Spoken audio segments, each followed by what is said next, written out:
Good day and thank you for joining me on Business and Finance here at Eco Television International. I am Rachel Tanzi. Now the NNPCL is going through a lot of crises, and the top of the list is the new fuel pump price, which we're having Serap going back and forth with the presidency concerning taking back the fuel pump price, leaving it as what it was, waiting for a verdict from the Supreme Court.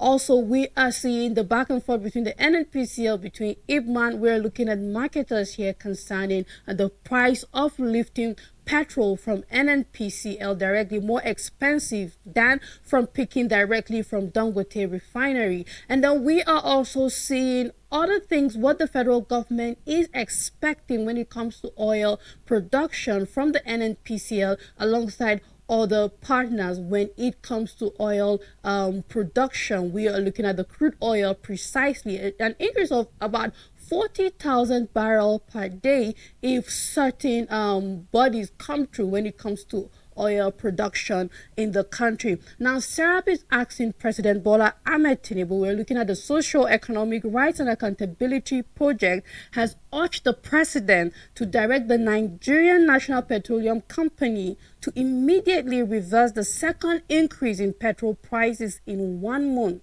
pending the hearing and determination of the suit before the Federal High Court, challenging the legality of the powers of the NNPCL to increase petrol prices.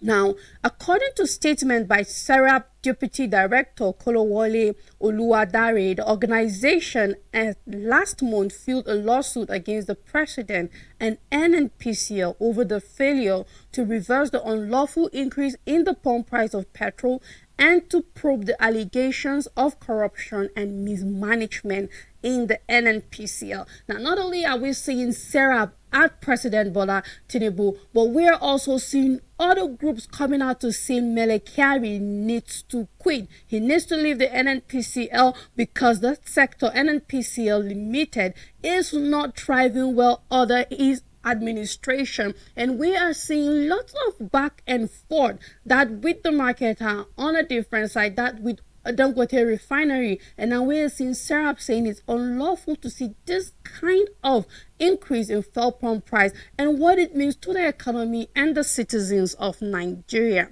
Now, the last increase in petrol price makes a mockery of the case pending before the Federal High Court and creates a risk that the course of justice will be seriously impeded or prejudice in the case. Now, one of the fundamental principles of the rule of law is that it applies to anyone, including presidents and CEOs of public institutions. Now, when Serap calls it a mockery, is that first of all, the previous one wasn't the federal government, the presidency, Bola Ahmed Tinubu president did not come through and, you know what, listen to what Serap is saying or reverse it.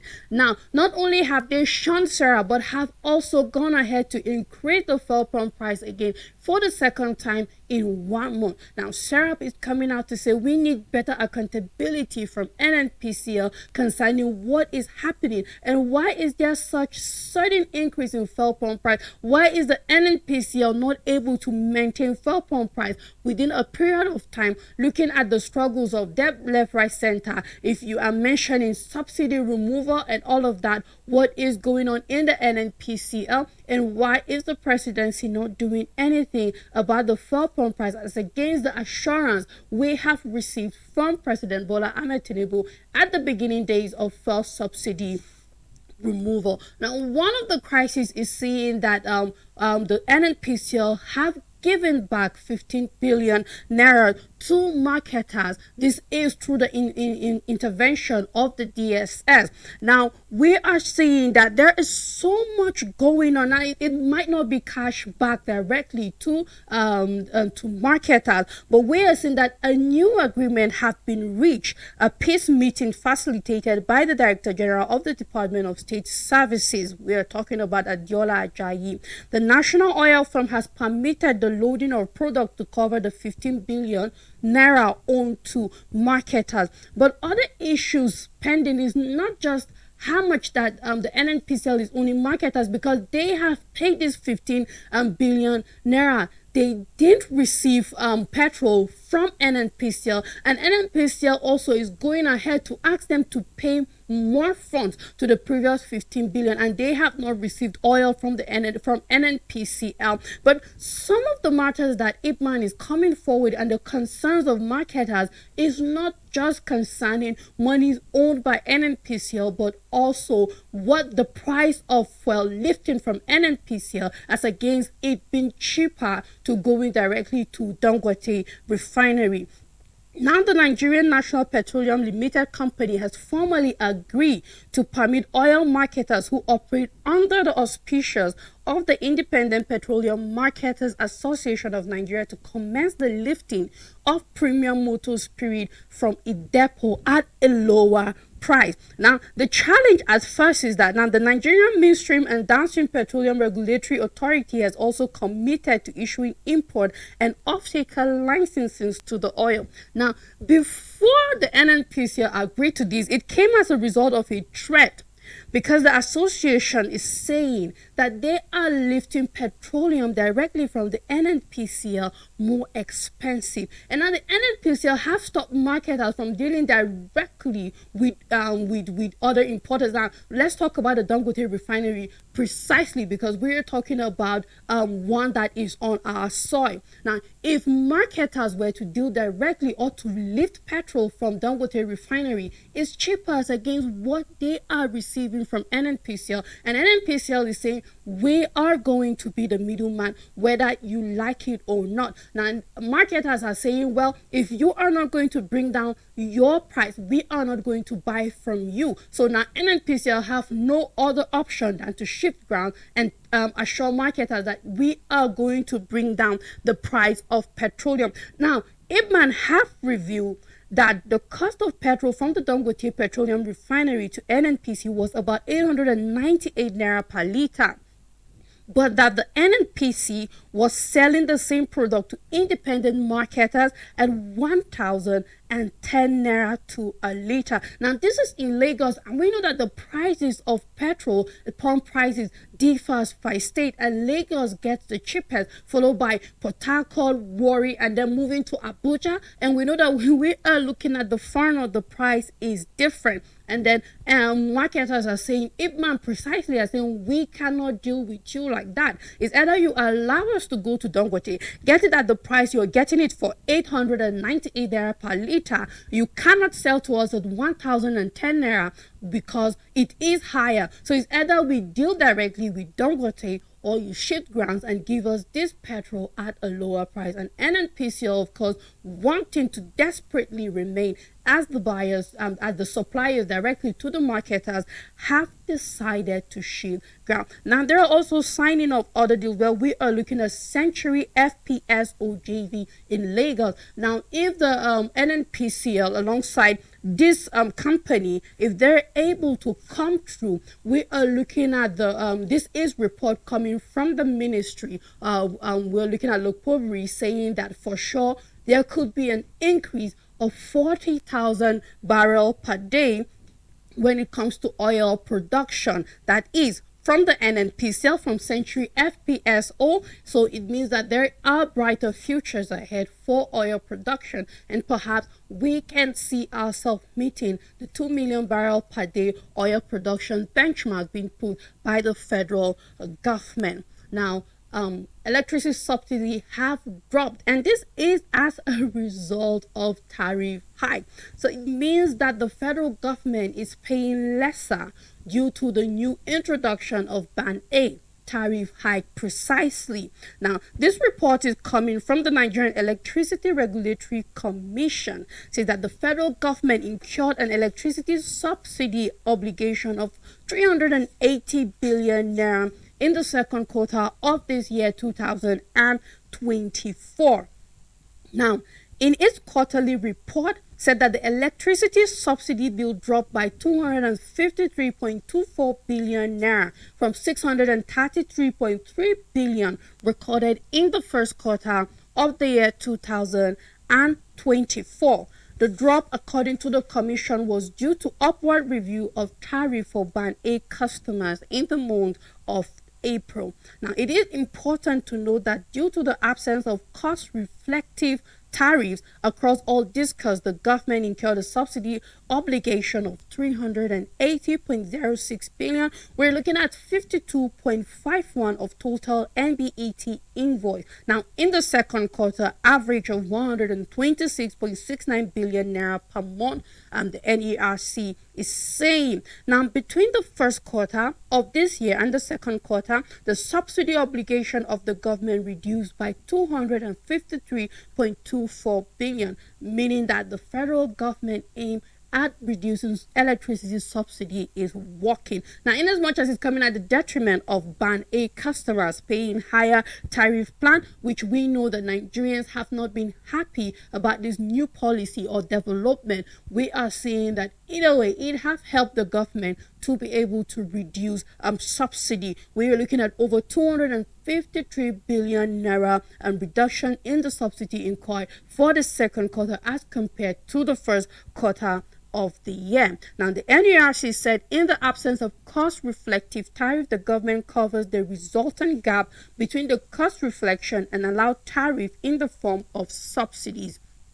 The commission said for ease of administration, the subsidy is only applied to the generation cost payable by DISCOS to NBET as sourced in the form of a DISCOS remittance obligation. Also, we are seeing that the NERC is owing some country. We're looking at precisely Benin Republic and Togo. So while the federal government, or the NERC, of course, through the permission of the federal government, it's seeing lower subsidy, we are having countries that we supply electricity to owing us $5.7 million. That is a lot. We're looking at two countries here, Benin and Togo, precisely. Now, international bilateral electricity customers in Benin Republic and Togo owe Nigeria $5.79 million for the energy consumed in the second quarter of the year 2024. Even if it looks like the federal government is gaining when it comes to the side of subsidy, we are looking at it, generating losses when it comes to the countries that are yet to pay electricity bills. The Nigerian Electricity Regulatory Commission revealed this in their latest second quarter report, the same report that have given details of what the government have been able to say when it comes to subsidy removal on tariff. Out of the $15.60 million invoice issued by the market operator between April and June, the international customers remitted 9.81 million naira, bringing it down to what is left as $5.79 million. The foreign companies off-taking power from Nigeria are Para SBEE in Benin Republic, which are owing $1.23 million. We have Transcorp SBEE in Benin, Mainstream NIGELEC in Togo, owing $1.09 million, and Odungpani CEET in Togo, having the highest of $3.47 million. Now, Para SBEE in Benin Republic remitted 71.21% of the $4.29 million bill. Transcorp SBBE in Benin remitted 100% of the $4.25 million it was billed. Mainstream NIGELEC in Togo paid 69.72 of $3.59 million. And Odupani CEET did not remit anything during the period. Now, we have a first quarter report that showed some of these companies haven't paid, but then we have cumulatively the international bilateral customers paid a total of $16.65 million, including the Transcorp SBEE and Mainstream NIGELEC have made payments. Now, the four international bilateral customers being supplied by Gencos in the NEIS made a payment of $9.81 million against the cumulative invoice of $15.60 million issued by the MO for services rendered in the second quarter of 2024, translating to a remittance performance of 62.88%. So we can say these companies are trying regardless, but we are still having an outstanding of $5.7 million to be received as bill owned from Benin Republic and Togo precisely. We are seeing that some CBN reforms are yielding gain for the government and also for the central bank. We're looking at some of the monetary policies, precisely the treasury bills. Now, foreign portfolio investment, we're looking at the FPIs, invested a total of $2.68 billion in treasury bills and other money market instruments in Nigeria in the first 6 months of this year. Latest data released by the National Bureau of Statistics. According to the NBS, the second quarter of 2024 Nigeria capital importation report portfolio investment in money market instruments amounted to $1.61 billion and $1.08 billion in the first and second quarter of this year, respectively. The total amount, $2.68 billion, is $2.54 billion, or we're looking at 1,830.61% higher than the $138.94 million invested by FPI in instruments in the corresponding period of 2023. So we are looking at a significant increase here. Money market instruments comprise securities such as T-bills, commercial papers, bankers' acceptances, and certificates of deposit. Specifically, the NBS data show that portfolio investment in money market instruments rose from $58.19 million in the third quarter of the year 2023 to $231.78 million and $1.61 billion in the fourth quarter of the year 2023, and then first quarter of the year 2024, respectively. Also, the NBS in its capital importation report for the second quarter of this year stated that in the first quarter of this year, total capital importation into Nigeria stood at 2.6 billion, higher than $1.030 million recorded in the second quarter of the year 2023, indicating an increase of 152.81%. While the NBS noted that in comparison to the preceding quarter, capital importation declined by 22.85% from $3,376.01 million in the first quarter of 2024. Portfolio investment ranked top with $1,404.70 million, accounting for 53.93%, followed by other investment with $1,169.7 million, accounting for 44.92%. Foreign direct investment recorded the least with $29.83 million, looking at a 1.15% of total capital importation in the second quarter of 2024. So at this point, we can give a kudos to this specific reform by the Central Bank of Nigeria. We're seeing that the Bank of Industry have finally started disbursing funds to nano businesses. We're looking at over 774,593 nano businesses beneficiaries of these funds by the Bank of Industry. Now, in a circular release, the Bank of Industry disclosed that a total of 774,593 individual businesses have benefited from the scheme so far. The Presidential Conditional Grant Scheme is a piloted initiative designed for nano businesses with a target of reaching 1 million beneficiaries, each receiving 50,000 naira. So if the Bank of Industry at the number of 774,593 individuals, then they're almost reaching their benchmark of 1 million beneficiary. Now, the scheme is administered under the Ministry of Industry, Trade and Investment, with the Bank of Industry facilitating the process.